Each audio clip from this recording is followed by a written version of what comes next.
So first of all, we've got to remove the safety clip off the back of the pad pin, and then if you just unscrew the pad pin out, then this will allow us to remove the spring and two pads.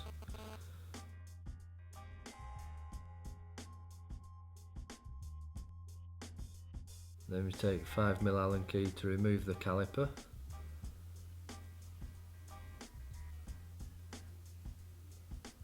And just unscrew those.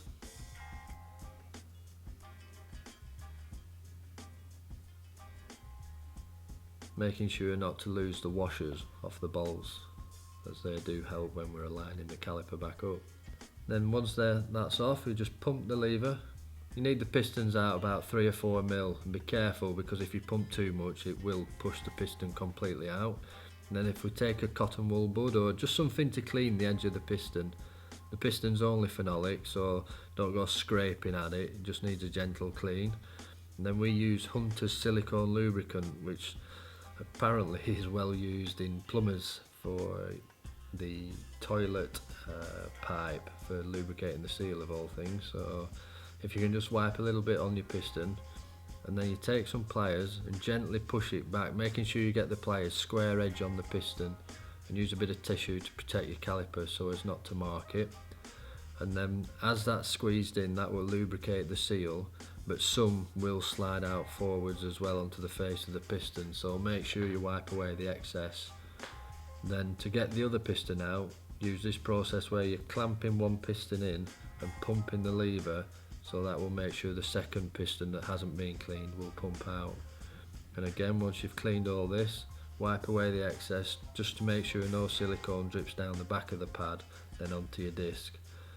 And then we take it to the next step of fitting the caliper back to the disc and the frame.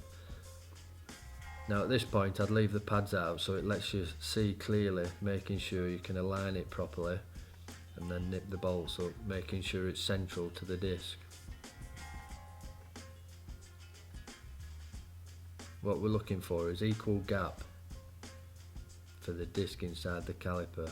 If it's to one side at the back or at the front, this will make it very spongy, possibly drag and also squeal. So if you can do it without the pads in, set it up nice and square, then fit your pads. Just screw your pad pin in there. Just gently nip it up, because you've also got your safety clip on the back as well. So I generally use a little screwdriver just to open the clip up, slide it on, and then just double check it's on properly. So what we're trying to do is centralise the pistons now, and make an equal, so they're both touching equally at the same time. If you take your screwdriver, push the back plate of the piston to push the opposite piston in, pump the lever, and this will force the opposite piston back to make sure you get an equal gap at both sides. If you've gone too far, use it in the opposite direction to push the opposing piston back until you get it centrally aligned.